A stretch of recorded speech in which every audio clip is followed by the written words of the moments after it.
The Batman has one rule, and he has broken it very rarely, actually. A lot of people point to the early old Golden Age comics for Batman to indicate that Batman used to kill a lot. This was the early Bill Finger era of comics, where Batman was basically just a reimagining of the Shadow, a noir hero who would protect the innocent from mad scientists and criminal masterminds, the usual kind of neo-noir monsters. But as Batman evolved as a character, his psychology shifted. Batman went from just a detective to a true superhero. Contrasting his dark persona, however, was his immense empathy towards those who suffered, those who were vulnerable, those who were in danger. He refused to hurt those around him who were in need of help, even complete monsters, even the Joker. But in the films, it's a little different. Batman in Batman v Superman kills more people than Doomsday, than Lex Luthor, than KGBeast. I'll kill her! I believe you. Most of these versions of Batman you see on screen have taken a life at least once or twice, with the Batman being one of the few exceptions. But the question sprang to my mind as I was thinking about Batman: should Batman maybe break his one rule? What happens if you push Batman to his limits and force him to do something that he has spent his entire career fighting not to do? But rather than make a simple video about just Batman, I thought, wait, why not talk about the no-kill rule in general for superheroes? Because it's a big trope. It's been around for eons. Why does the no-kill rule exist in superhero comics? Does it matter? With the MCU now pushing against no-kill rules with heroes just blowing up enemies left and right, does it even have a place in the modern superhero landscape? But not just American comics. We're going to talk about a few manga as well to draw comparisons, as well as at least one film outside of superheroes, to discuss why the no-kill rule might actually be a convention for very interesting storytelling, discussing how people fear becoming the worst versions of themselves, and how empathy is ultimately a strength in the face of the temptation to do the easy solution. First and foremost, I want to reiterate this. No-kill rules are a spectrum. On one end we have Batman. He cannot kill anyone ever. It is a pathological, even paranoid directive. But on the other hand, we have the Punisher, who kills everyone he deems an evildoer of any variety. And in between, we have various categories of different no-kill rules with different levels of severity and different levels of intensity. For this, let's further subdivide this spectrum. Let's break it down into pathological fear of killing, ethical refusal to kill, prefers not to kill, doesn't kill, kills whenever possible, and always kills the bad guy. So the spectrum runs from Batman to the Punisher. For this discussion, I think it's best if we work from the center and go outward. That way we get a sense of the extremes on both ends by working more towards the neutral perspectives. Batman and the Punisher exist as polar opposites of each other, because Batman can never kill and the Punisher must always kill. So to emphasize why those are such extreme points, we gotta work in the center out. Working with the prefers not to kill versus doesn't kill, there are several heroes who seek to get the job done. And while some might prefer to bring in their adversaries alive, they will do what it needs to get done sometimes. I think a moment that captures this mentality perfectly is Wonder Woman in her confrontation with Maxwell Lord. Now famously, Maxwell Lord took over Superman's mind and body. Diana used the lasso of truth to get Maxwell to explain, how do we stop this? How do we break this mind control? Tell me the truth. What is the way to do this, to free my friend? And Maxwell Lord's only answer was killing Lord. The hold Lord had over Superman could only break with his heart stopping. And so Diana took Maxwell Lord by the head and twisted his head 180 without hesitation, because it was the only solution to the problem. The lasso proved it.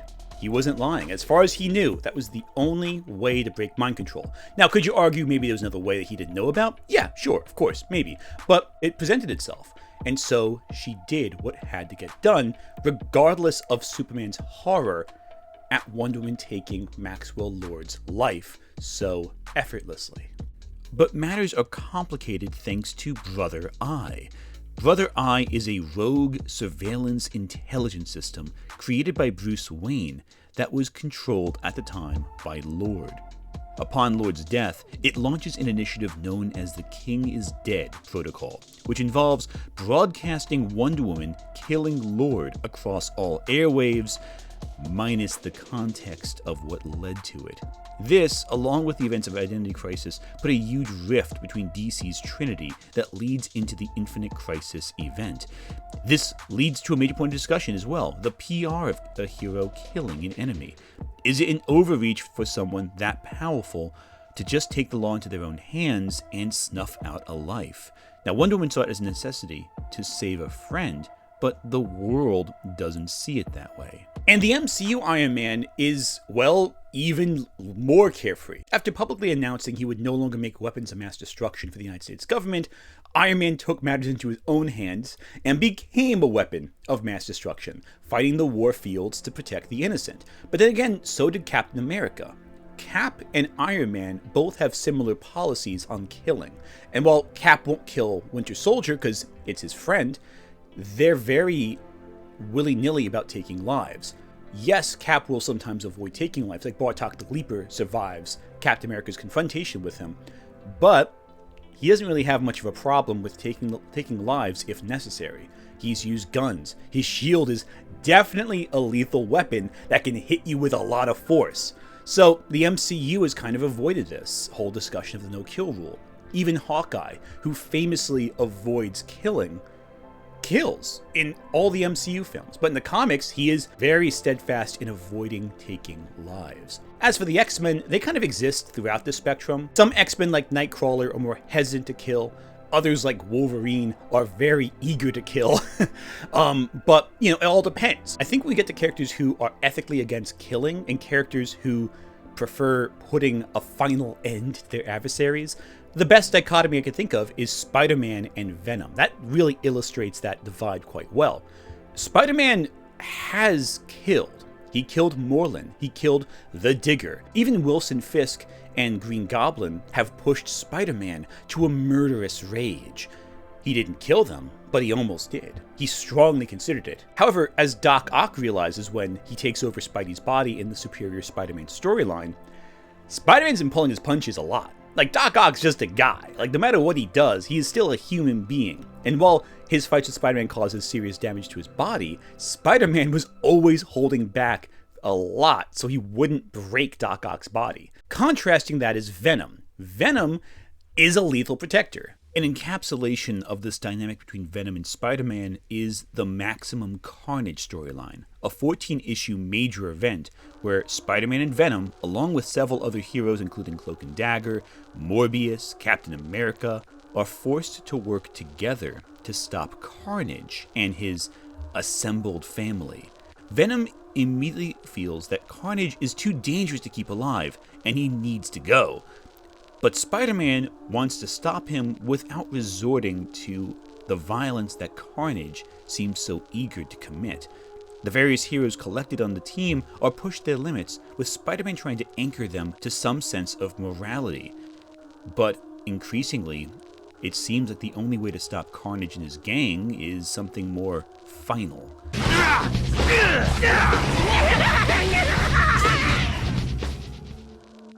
There's another character with a no-kill rule who I really can't avoid talking about because it is so influential with how we discuss this topic. And that character is Himura Kenshin. Yes, I know I'm breaking my rule about not talking about Rurouni Kenshin out of protest to the creator's horrendous actions, and they are indeed absolutely horrendous, but listen to me on this one. Kenshin fought as an assassin during the Meiji Restoration.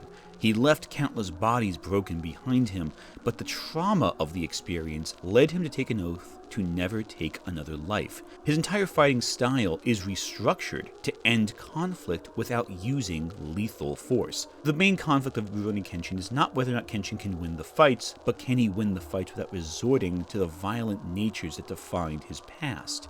Should he ever take another life, he might never be able to stop killing. His measures of control are meant to protect himself from slipping into violent habits.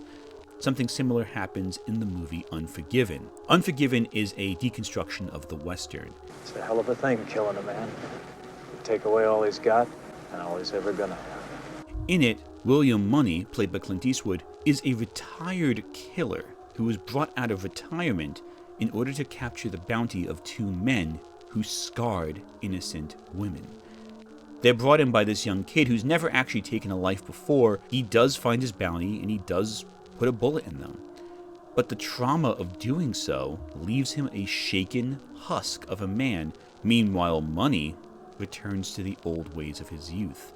A bloodthirsty killer numbed to violence. Keep all of this in mind, it will come up later. I feel like I'm going to keep saying that for the rest of the video. But Kenshin isn't pathologically compelled not to kill. He has to work at it. He has to maintain the effort of avoiding becoming the Batosai again. And Money also has to work at it. He has to work at being a better person. And when he slips up, he slips up.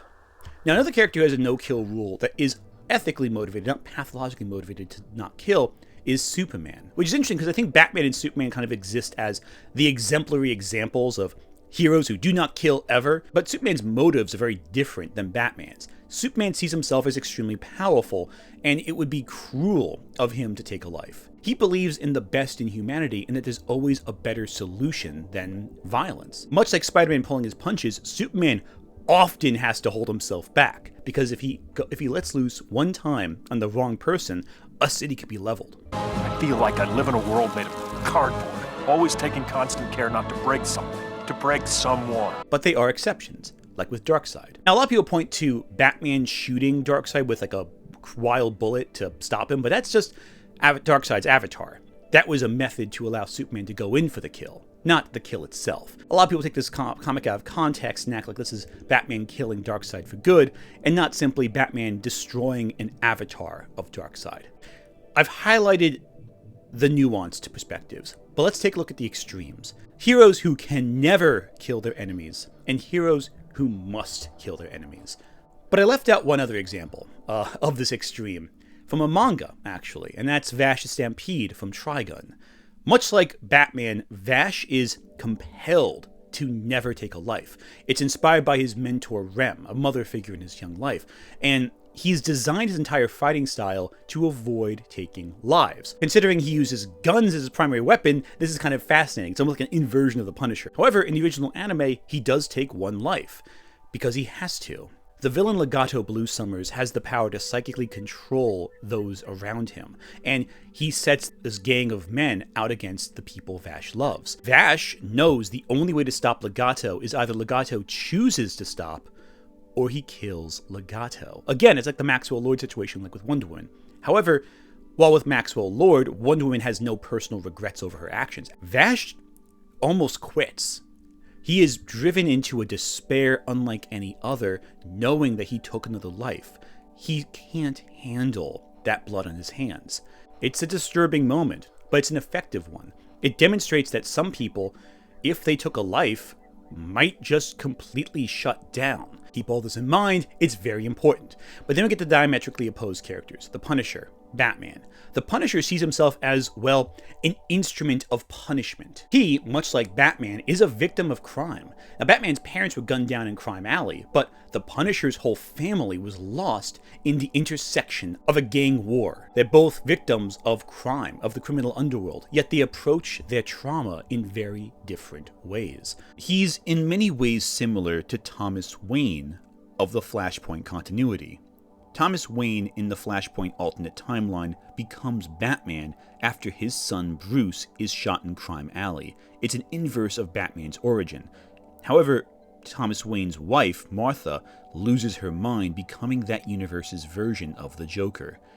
In many ways, he is just like Frank Castle. The trauma forces both men to fall back on their lives. While Thomas Wayne was a doctor and inverts this, Frank Castle is a former Marine and resorts to Marine tactics when dealing with the war that is the criminal underworld.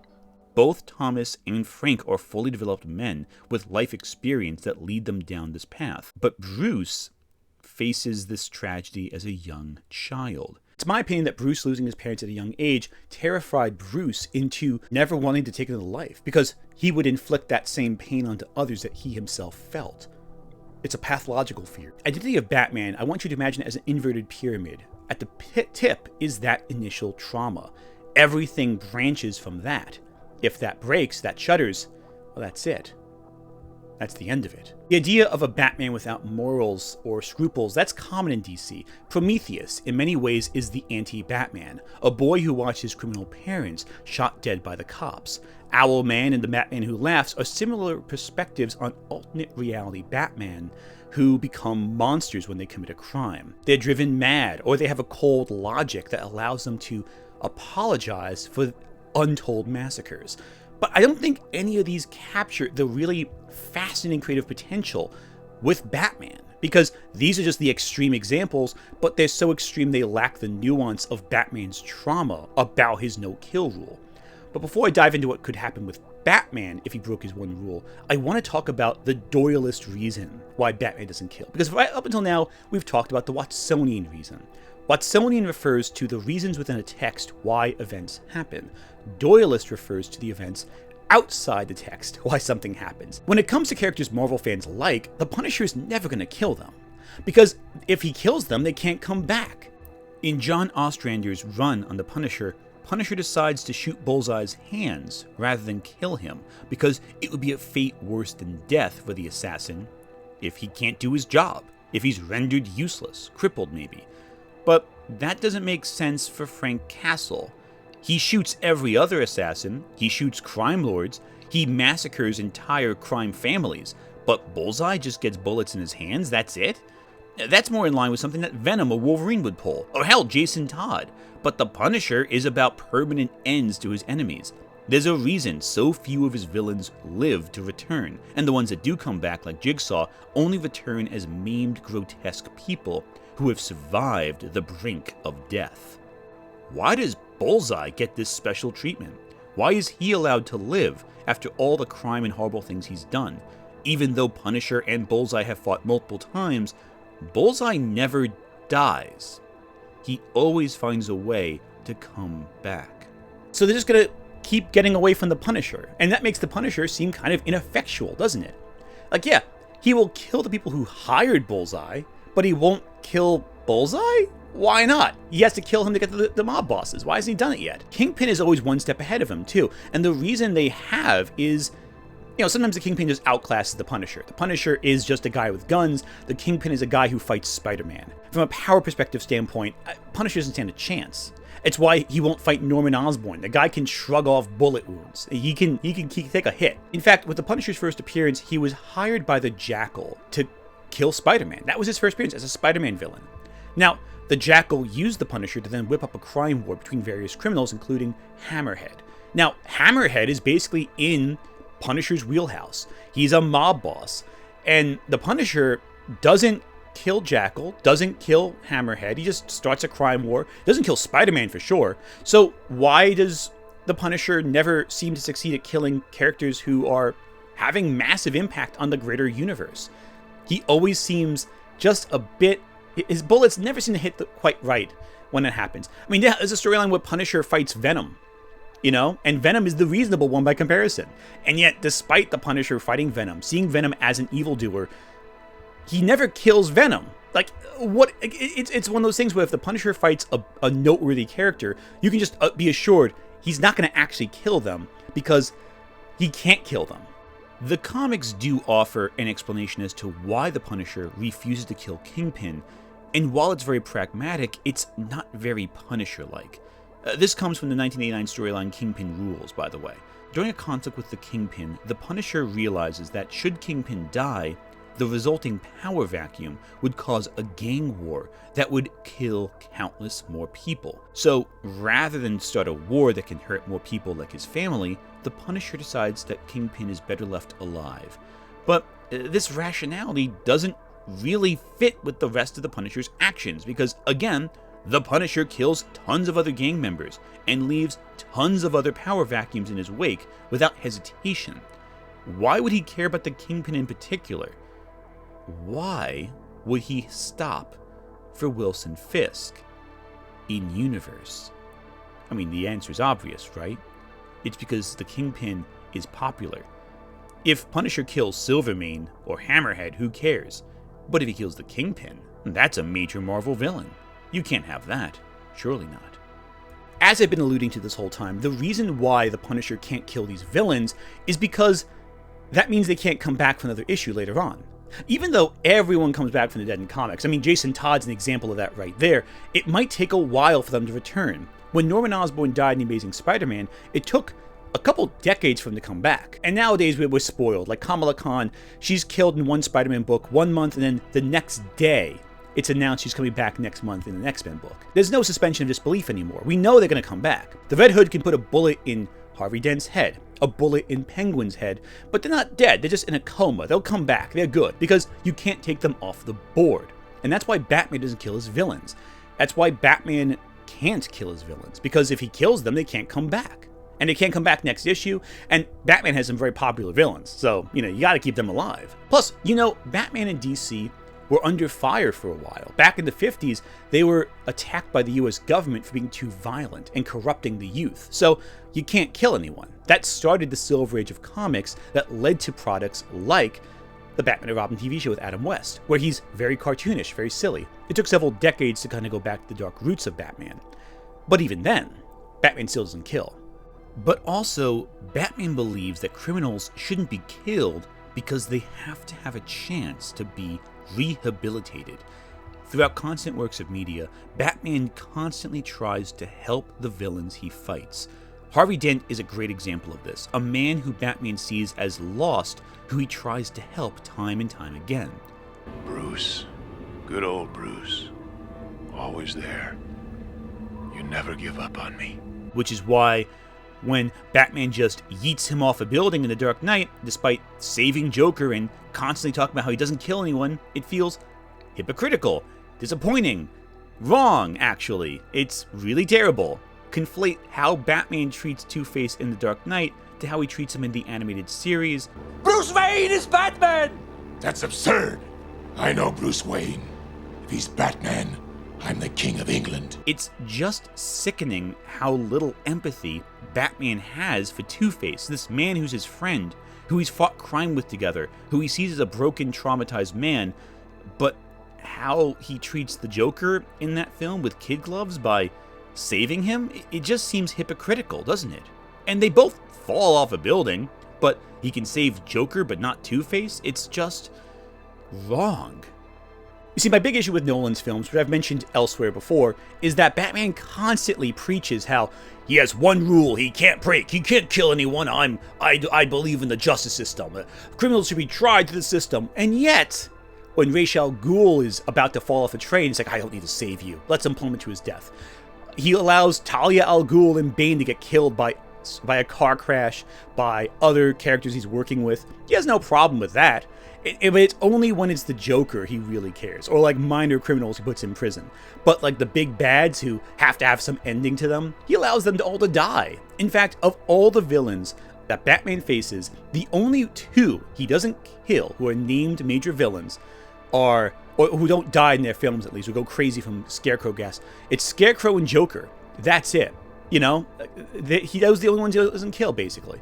I mean, he brings in Falcone, but like Falcone's driven mad by the Scarecrow venom. So like, what's the deal? It's like one of those things where it's like, despite having this no-kill rule, a lot of your villains end up dead at some point during your film. Maybe you don't kill them yourselves, but you don't save them either. See, the big issue with a lot of adaptations of Batman is if he has a no-kill rule, he will always find a way to subvert it because the bad guy in a film has to end dead.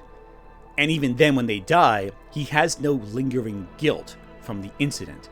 But that's not the case with comic Batman. There's a story Kevin Smith, yes, that Kevin Smith, wrote that always stands out to me, where the Joker is stabbed by the villain Onomatopoeia. Now, Batman could do what he does with Bane in The Dark Knight Rises here, just let Joker bleed out. It's the chance he's been waiting for. Joker has been causing problems for decades now. If he does nothing, that's fine. But Batman doesn't have to save him. And yet he does. He brings the Joker to a hospital and everything. In The Killing Joke, one of the most famous Batman stories ever, Batman tries desperately to rationalize with the Joker throughout the whole story how their battle is going to end one day with one of them dead, and that there has to be some other way around that. Except, no, there isn't, because the Joker chooses not to. Maybe he thinks he's too far gone, maybe he sees it as inevitable, maybe he wants that ending for himself, but whatever the reason, the Joker refuses to stop, refuses to get help, and no matter how hard Batman tries, it's never going to help. This man isn't Two-Face, he isn't Harley Quinn, he isn't Mr. Freeze, he's just a monster who will never stop until he's dead.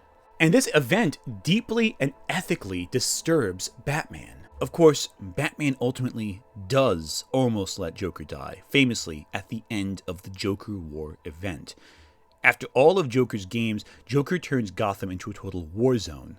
He digs up Alfred's corpse, a long story involving Bane, and injects it with a new venom that forces it to be this reanimated body of sorts.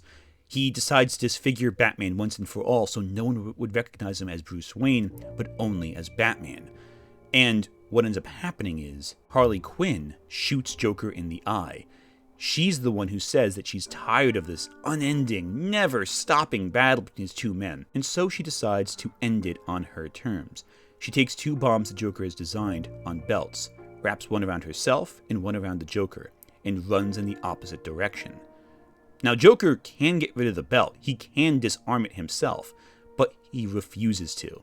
He expects Batman to do what he always does, to save him, and would delight in knowing that he caused Harley to die, except Batman doesn't. He just leaves him and goes after Harley to save her instead. And Joker is left watching in horror as the belt goes off, blowing him to Kingdom Come. Batman has had enough of Joker's games, and finally allows Joker to get the end he has created for himself, ultimate destruction. Or, I mean, it would if, anyone believed that would actually kill the Joker.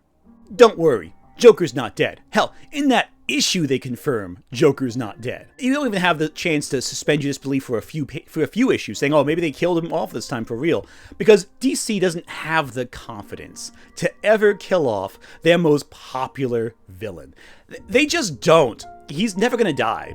Batman will never kill the Joker in the mainstream DC comics. Even when Batman fails to save the Joker, like in Kingdom Come or Arkham City or Injustice, it's someone else doing it. It's meant to show that Batman can't control every factor. He is not an all-powerful Bat God, and the Joker can get killed by someone else. And usually the public celebrates the Joker getting killed off. Hell, Injustice leads to a fascist dictatorship because people are happy Superman kills the Joker at last. Batman's methods didn't work, but Superman can kill Joker. Therefore, his fascist state is better. And that leads to the dystopian nightmare that is Injustice. Kingdom Come is very similar in that where a new generation of heroes starts with the killing of last generation's worst adversary. They did what the last generation of heroes just couldn't do. Now, the closest we ever get to Batman killing Joker or explaining why he kills the Joker is the Under the Red Hood storyline, again with Jason Todd. Jason Todd captures the Joker and confronts Batman over this.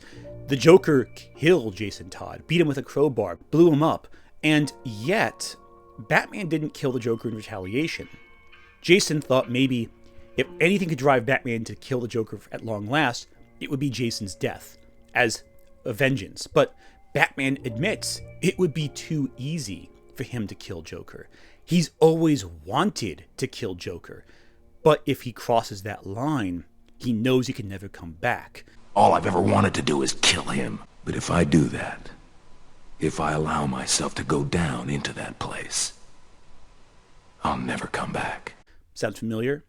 There's a great scene in Netflix's Daredevil series where Daredevil considers briefly crossing the line. He tells the Punisher that maybe there's one time they'll do it Frank's way.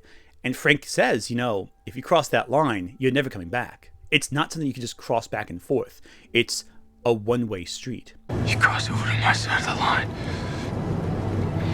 You don't get to come back from that. Once you're on the other side where the Punisher is, you can never escape. I want to point out one example a lot of people point to as the case where Batman actually did kill someone. KGBeast. KGBeast is locked in a dark chamber, a dark room. The door's locked. He's stuck in there. He's conceivably going to starve to death, if not suffocate on dead air. But Batman, we find out, did call the authorities after that incident. And they found KGBeast had escaped on his own. So KGBeast was never really in danger of being captured or left to dead. He could get out, and Batman seems to know this. He never really broke his one rule there. And yes, it is a retcon, but that incident always felt very strange to me. That Batman would just lock someone in a room and let them starve to death. It's very cruel. It's very unlike Batman. And the story doesn't really explore the lingering psychology of that. I think the retcon to show he called the police shows Batman never really intended on killing KGBeast. It was never meant to be a final end to this adversary. But the lack of context really makes it seem like a stone-cold moment, almost out of character for Batman. After all, Batman is so afraid of going down that dark path.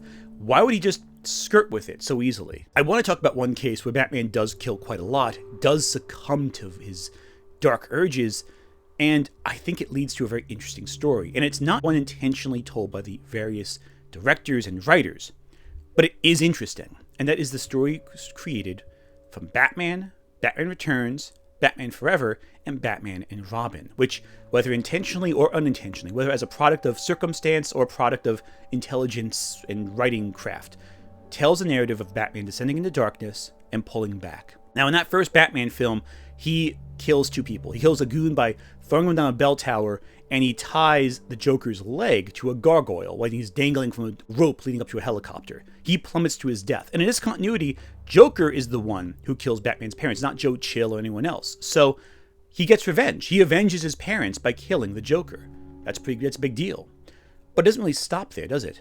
Once he kills Joker, he just starts killing more and more people. In Batman Returns, Batman kills criminals left and right in cruel fashions. In fact, he seems to revel in it. He seems to enjoy it. He stuffs a pipe bomb down one of Penguin's goons' pants and enjoys it as he punches him down a sewer to blow up.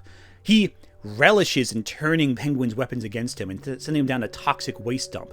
He enjoys fighting crime to the point where it's permanent.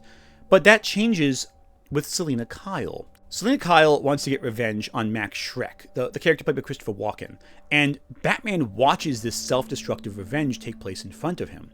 He relates to Catwoman. He feels they're the same in some way, that they're hollow inside, they try to fill some void within them. They're split down the middle between identities.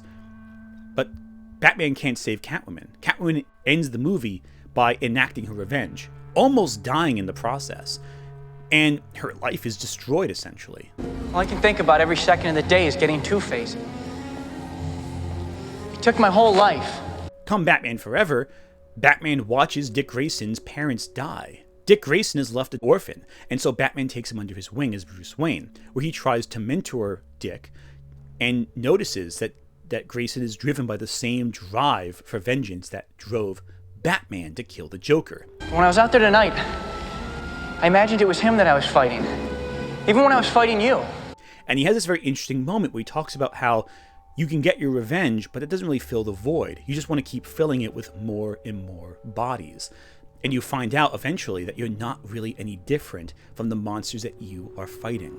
You make the kill, but your pain doesn't die with Harvey, it grows. So you run out into the night to find another face, and another, and another. That's really interesting to me. I think what's also very interesting is how Batman turns the means of his adversaries in this film against themselves. With Riddler, he turns his brain drain machine against him, and with Two-Face, he tosses a bunch of coins up in the air. And in one case, Riddler survives, he lives, but Two-Face falls to his death. Two-Face ultimately is the engineer of his own demise due to his own neuroses. Batman doesn't push Two-Face, but he doesn't really make it so he sets up his own death. Robin needed to help bring the men who murdered his family to justice. So he could turn out like you? So that he wouldn't. Robin is spared the option of taking revenge on Two-Face. Two-Face destroys himself, so he gets half of a revenge. Two-Face suffers the consequences, but Robin never had to commit the crime himself, and thus he never descends down the same dark path that Batman had descended in the previous films. Come Batman and Robin, it is one of two films, again the other being The Batman with Robert Pattinson, where Batman never takes a single life. In fact, Batman helps his enemies. and in doing so, demonstrates true empathy for those he fights. Granted, the movie's a mess, but that's interesting, isn't it? That's the culmination of an arc over the course of 4 films. 2 different directors, multiple writers. I don't think this is intentional, but it does show Batman crossing that line, stumbling further down the path until he's basically the Punisher, before pulling himself back and becoming the Batman that we know with a no-kill rule. But that's not about breaking the no-kill rule. That's about Batman discovering why he needs a no-kill rule. Likewise, The Dark Knight isn't about Batman breaking that rule either. It's about Batman preaching he has a rule and then just throwing Two-Face off a building. I'm not over that. I'm really not over that. I'm not sure you can tell.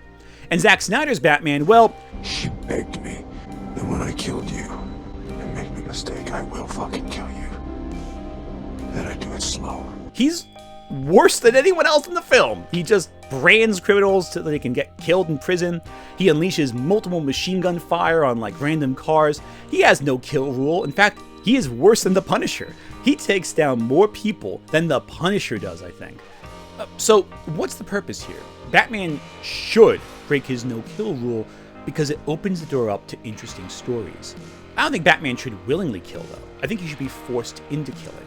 Put in a scenario where death is the only option, where someone has to die. Maybe it should be a smaller villain, someone that DC wouldn't mind killing, to demonstrate how Batman can cross that line. Much like how Maxwell Lord was not really a major villain in DC, not to the same level as Lex Luthor or Joker or Black Manta. Someone smaller. Should put Batman in a scenario where maybe someone's under mind control and the only solution is to kill them, like Maxwell Lord, like Legato Blue Summers. And Batman should have one or two reactions. Either A, he kills them like the others, or B, he refuses to accept that there is not another solution, and in his pursuit of an alternate solution, allows people to die. That blood's now on his hands. So what does he do? How does he resolve that trauma? Because he's now crossed that line in a sense. Either he failed to save lives in adherence to his no-kill rule, or he takes a life. How does that change Batman? Does that push him further down the line like we saw in Batman Returns? Does it make him colder to killing? Or, like Vash the Stampede, does he completely shut down?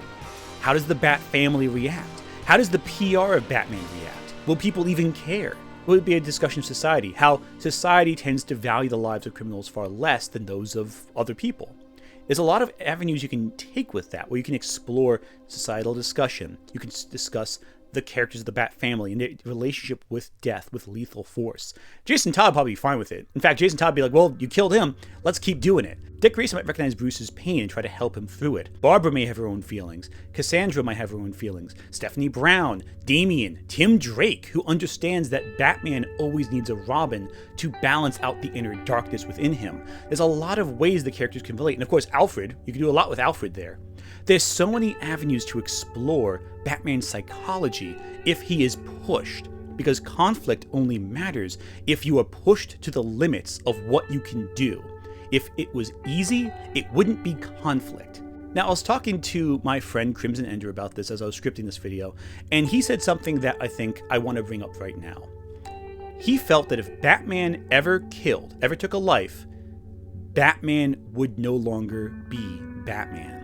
Bruce would recognize he's compromised. He can no longer be as objective as he was previously, and he would hand the cowl off to someone he trained to be better. Someone like Cassandra, someone like Tim Drake, maybe even Damian Wayne. Not Nightwing though. Nightwing's his own thing. Nightwing has formed his own identity independent of Batman, and that's too valuable to just diminish by making Nightwing Batman 2.0. He would hang up the cowl for a reason, for good. He'd become more like how in Batman Beyond he functions, the man behind the chair, raising a new Batman for a new generation, maybe one less ill-defined by his own traumas. Don't forget, in Batman Beyond Return of the Joker, Terry McGinnis kills the Joker. The Joker comes back through a computer chip inside Tim Drake's neck, and McGinnis has no issue killing the Joker for good, because he is not Bruce Wayne. He is different. He has a better outlook on life. He has a healthier relationship with his criminals and villains and himself. So, more like Spider-Man, he doesn't want to take lives, but he's also not going to fall into a psychological trap if he does. That's ultimately what it comes down to. How does a no-kill rule allow a person to function. It's a rule for a reason. They're afraid of something happening, whether it's personal anguish or becoming just as bad as the monsters they fight. And by exploring that, by pushing Batman to a level he has never been fully explored to before, you have a lot of potential to really unravel the psychology of Batman in a way that other stories simply can't. Bruce Wayne, why are you dressed up like Batman? Because he is Batman, you moron.